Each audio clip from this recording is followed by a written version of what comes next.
ರಾಜ್ಯದ ಹಲವು ಜಿಲ್ಲೆಗಳಲ್ಲಿ ಭಾರೀ ಮಳೆಯಾಗುವಂತಹ ಸಾಧ್ಯತೆ ಇದೆ. ಎಲ್ಲರಿಗೂ ಪಟು ಕನ್ನಡ ಟಿವಿ ಯೂಟ್ಯೂಬ್ ಚಾನಲ್ಗೆ ಸ್ವಾಗತ ಸುಸ್ವಾಗತ ಅಂತ ಹೇಳ್ತೇವೆ. ಶುರು ಮಾಡೋಕ್ಕಿಂತ ಮೊದಲು ಯಾರೆಲ್ಲ ನಮ್ಮ ಯೂಟ್ಯೂಬ್ ಚಾನಲ್ ಮೊದಲು ನೋಡ್ತಿದ್ರಿ ಅವರೆಲ್ಲ ಸಬ್ಸ್ಕ್ರೈಬ್ ಮಾಡ್ಕೊಳ್ಳಿ, ಮತ್ತಲ್ಲೇ ಪಕ್ಕದಲ್ಲಿರೋ ಬೆಲ್ಲೈಕನ್ ಪ್ರೆಸ್ ಮಾಡಿ. ಇದೀಗ ಚಳಿಗಾಲ ಮುಗಿಯುತ್ತಾ ಬಂದಿದೆ. ಬೇಸಿಗೆಯು ಮುನ್ನವೇ ಬಹುತೇಕ ಜಿಲ್ಲೆಗಳಲ್ಲಿ ಬಿಸಿಲು ಮುಂದುವರೆದಿದೆ. ಇದರ ನಡುವೆಯೂ ಹಲವೆಡೆ ಮಳೆಯಾಗುತ್ತಿದೆ. ಹಾಗೆಯೇ ಇಂದು ಫೆಬ್ರವರಿ 23 ಕೆಲವು ಜಿಲ್ಲೆಗಳಲ್ಲಿ ಮಳೆ ಸುರಿಯುವ ಸಾಧ್ಯತೆ ಇದೆ ಎಂದು ಹವಾಮಾನ ಇಲಾಖೆ ಮುನ್ಸೂಚನೆ ನೀಡಿದ್ದಾರೆ. ಹಾಗಾದರೆ ಎಲ್ಲೆಲ್ಲಿ ಮಳೆ ಬರುವಂತಹ ಸಾಧ್ಯತೆ ಇದೆ ನೋಡೋಣ. ರಾಜಧಾನಿ ಬೆಂಗಳೂರಿನಲ್ಲಿ ದಿನದಿಂದ ದಿನಕ್ಕೆ ತಾಪಮಾನ ಏರಿಕೆಯಾಗುತ್ತಲೇ ಇದೆ. ಇದೀಗ ಇಂದು ಸಹ ಏರಿಕೆಯಾಗುವ ಸಾಧ್ಯತೆ ಇದೆ ಎನ್ನುವ ಸೂಚನೆ ಇದೆ ಅಂತಲೇ ಹೇಳ್ಬೋದು.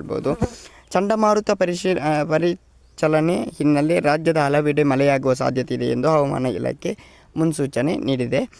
ಕರಾವಳಿ ಜಿಲ್ಲೆಯಾದ ದಕ್ಷಿಣ ಕನ್ನಡ, ಉಡುಪಿ ಹಾಗೂ ಉತ್ತರ ಕನ್ನಡ ಮತ್ತು ದಕ್ಷಿಣ ಒಳನಾಡಿನ ಹಾಸನ, ಚಿಕ್ಕಮಗಳೂರು, ಕೊಡಗು ಜಿಲ್ಲೆಗಳಲ್ಲಿ ಸಾಧಾರಣ ಮಳೆಯಾಗುವ ಸಾಧ್ಯತೆ ಇದೆ.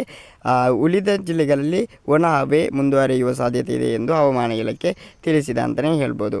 ಓಕೆ ಗೈಸ್, ಮುಂದಿನ ಸಿಗೋಣ. ಅಲ್ಲಿವರೆಗೆ ಲೈಕ್, ಶೇರ್, ಸಬ್ಸ್ಕ್ರೈಬ್ ಮಾಡಿ. Love you so much.